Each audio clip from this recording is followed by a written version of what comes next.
Today, today we are into another very interesting level in entrepreneurship. So we have moved on to level 5 of entrepreneurship, and today we'll be doing funding opportunities. So before going, is many ways of which you can actually source funding, and it is very important to scale up and sustain and succeed in today's highly competitive startup ecosystem.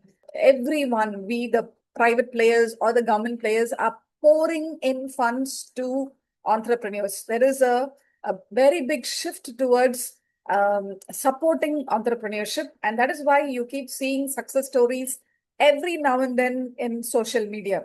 So every time when you talk about funds, the person whom you're talking to would just ask you what kind of funding are you interested in, or what is that you already know. So this is very important. So whenever you're going to talk, even just talk to a financial advisor or a person who is heading a funding group, or you're going to go to a startup company and then talk about what you need, you will have to be well informed. So I have faced types of funding, that is equity-based funding, debt-based funding, and alternative or modern options. A quick look at equity-based funding. So equity-based funding are the ones which comes from angel investors or venture capitalists or private equity firms, or it can be from startup accelerators or incubators. So what kind of problems do happen in fundraising is that what happens is there is always a tendency to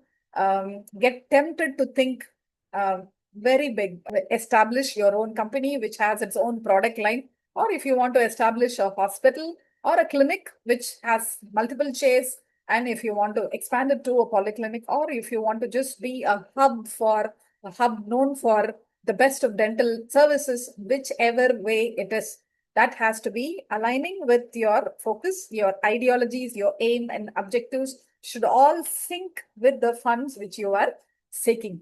So all the best, and think big and achieve big. Thank you for your patient listening.